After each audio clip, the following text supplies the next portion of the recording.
What's up everyone, my name is Thomas aka Bonehead Illustration. I've been working on a project adapting YouTubers from the Life Series SMP into hero shooter characters, complete with kits. And the goal is to have a fleshed out game concept that I could later develop into either a Minecraft mod or its own game. And so far we have a tank in Pearlescent Moon, a DPS in Grian, and a support in Good Times with Scar.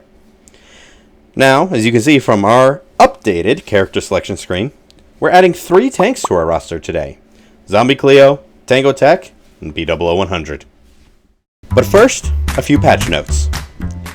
After discussing the design with one of my illustration professors, we agreed that the crystals in Scar's design were a bit dissonant with his snake oil salesman theme. We decided to change it to colored vials of an unknown cure-all formula, and save the crystals for potential last life wizard skin. And on the subject of skins, I will be making skins for the characters, but as separate videos.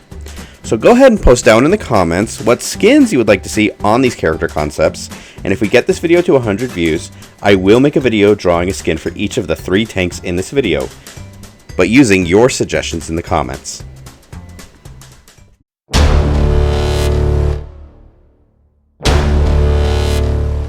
For Zombie Cleo, I needed a sort of a through line to theme her character off of.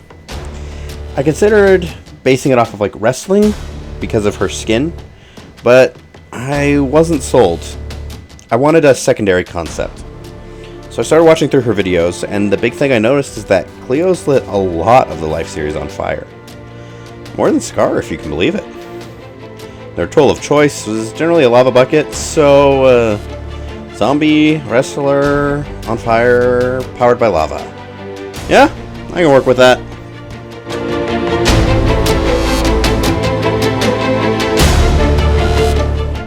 So for Cleo's abilities, I decided to focus on the wrestling theme, with the impact of the lava coming into play as a secondary effect. This created a melee brawler tank designed to control the front line through damage and disruption. So let's start with her primary fire, Impactfulessa.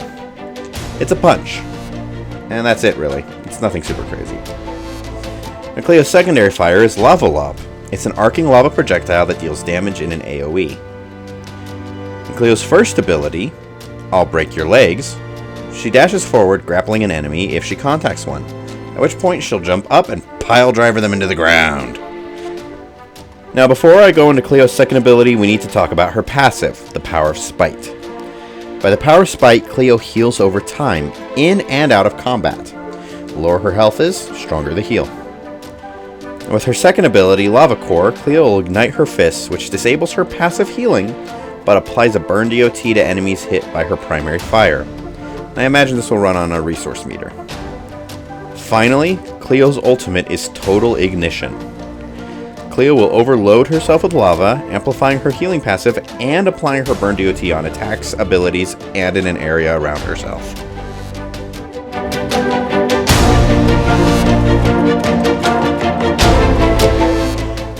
Now, design-wise, Cleo's design gave me grief.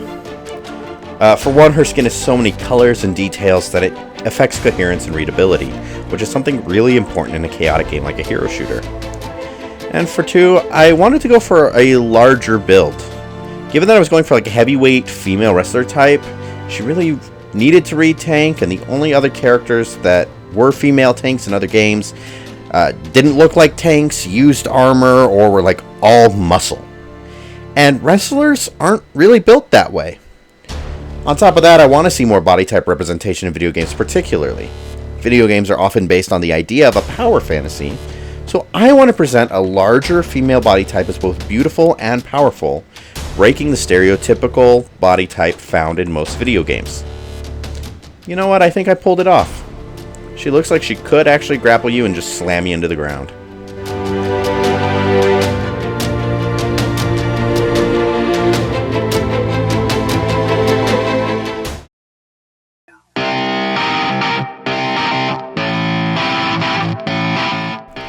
So Tango was actually a last-minute addition to this video. I was originally going to introduce Rendog as a tank, but his abilities were shaping him up to be a second brawler type, and I really wanted to make sure I included an anchor tank, which is basically a stand up in the front and hold up a shield kind of a guy. And then one of my friends suggested that Tango has a really iconic moment of bringing up the Rancher's Revenge in Double Life, the Warden. And I realized I could have him controlling the Warden from inside the chest cavity, and boom, new character. It was awesome.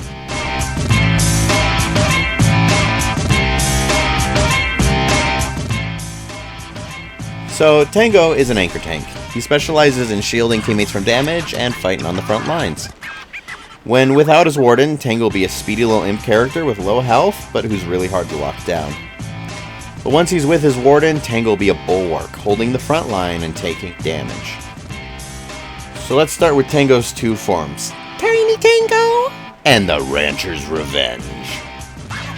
Similar to Bruce Banner or the Hulk and Marvel rivals, Tango will start the game in Tiny Tango form, with his ultimate, which is called Rancher's Revenge, fully charged. In Tiny Tango form, he'll have high movement speed, ranged attacks, low health, and minimal utility. In Rancher's Revenge form, he'll have really high health and be a melee utility tank. So let's start by looking at the Tiny Tango form. His primary attack is Blastificate. He'll shoot a cone of fire from his hands, dealing damage to all enemies in the AoE. It's a short to mid-range attack that runs on a resource meter that will replenish over time when he's not attacking. And then his only ability is the Skadoodler.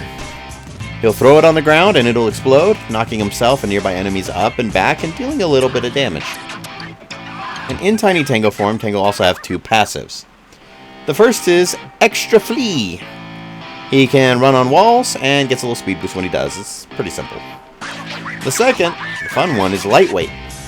Tiny Tango will be thrown farther when hit with knock-up or knock-back effects. This plays into the Skadoodler, which does both, and as he'll be thrown farther than his enemies, which allows for a nifty escape. And then his ultimate is Rancher's Revenge, which summons Rancher's Revenge, and Tango will hop into the chest cavity to control his augmented Warden. Now, as the Rancher's Revenge, Tango's passive changes from lightweight to heavyweight. Instead of extra knockback and knockup, Rancher's Revenge has it reduced.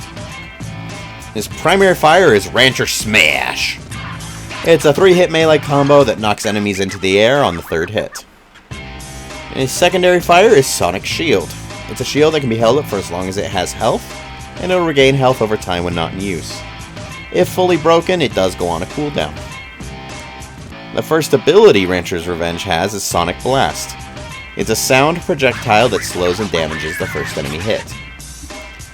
And the Revenge's second ability is called Burrower. It can go underground, becoming untargetable and moving rapidly for a short time.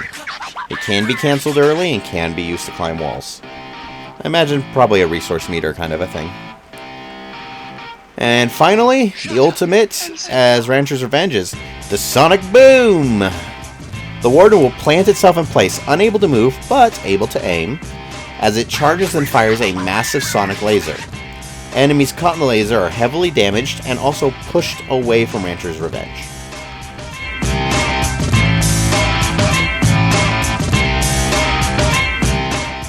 Now for Tango's design, I had to design two things, Tango, and I had to design Rancher's Revenge. Designing Tango was pretty simple. Done it before, there's a few fairly agreed on tropes for the lore behind Tango's skin, and if it ain't broke, don't fix it. For the Warden, however, well, I drafted it out and at first it was just a Warden. It wasn't very interesting, and so I started thinking about the storytelling. And while the idea of Tango just reaching in and kind of grabbing the Warden's organy bits was kind of grotesque and fun, I thought since he's a redstoner, he'd probably have little mechanical bits holding the organy bits and have augmented the Warden somehow. And that's how I came up with this current design.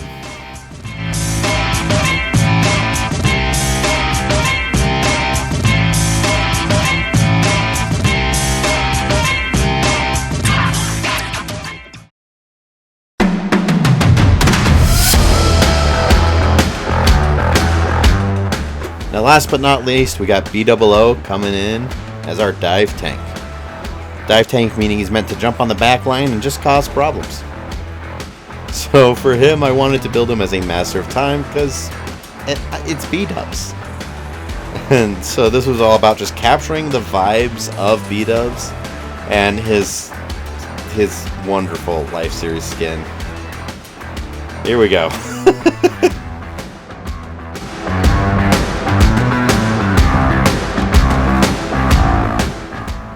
As a dive tank, B-dubs needs damage, mobility, and some form of self-preservation. He needs to be able to get on the back line without dying, mess stuff up, and get back out, basically.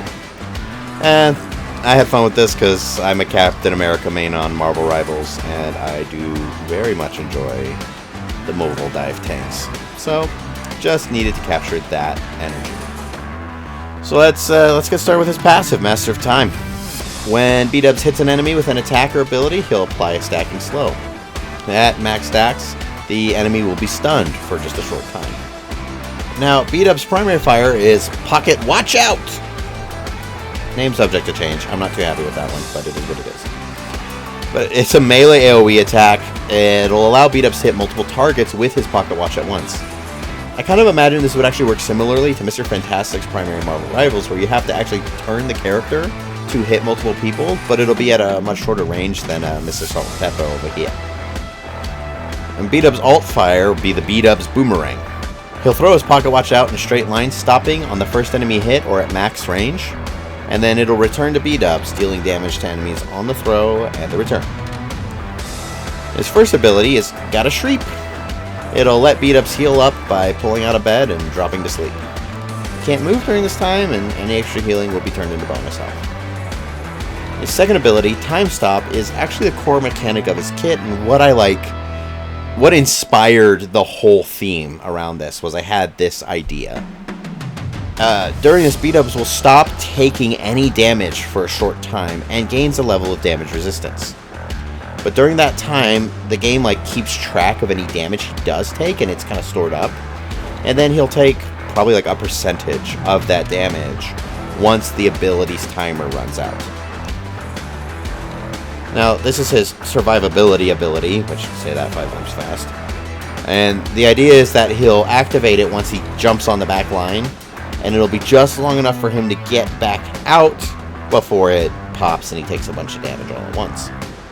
Now, B-dubs will also have a mobility ability, Bouncy Beds, by basically pressing jump while in midair. It's not a traditional double jump, he'll place a bed down on the ground below him and just drop towards it, and then bounce on it, moving forward the direction he's facing, in an arc that will increase in distance depending on the height from which he bounced the bed. I'm sorry to any game designers and programmers that are absolutely cringing at this idea. I think it's more fun than just a flavored double jump, but maybe it's not possible. We'll see. We'll see if it's possible. It's fun. I like it. And finally, B-dubs' ultimate is, I'm calling it Wild Card Powers, but I'm also not too pleased with this name. Give suggestions, maybe. He'll basically slow time in an AoE, like his power was in the Superpowers episode of Wildlife. It'll slow down enemies and their projectiles for a short time, and that time will return over a few seconds.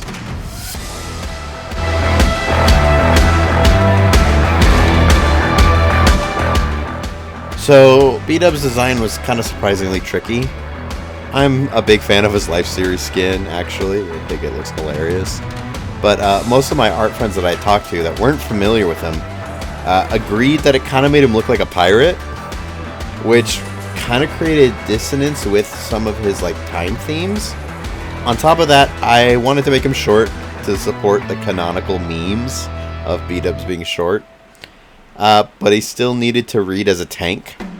So I actually wound up drawing inspiration for fantasy dwarves, which created a broad but short anatomy that I needed to make things convincing.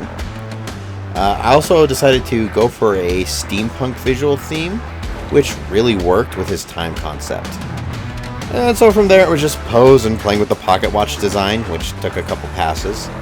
And then I actually decided to do something I haven't done with any of these characters yet, which is I added a 10% sepia brown color filter to the whole design to really sell the steampunk vibe.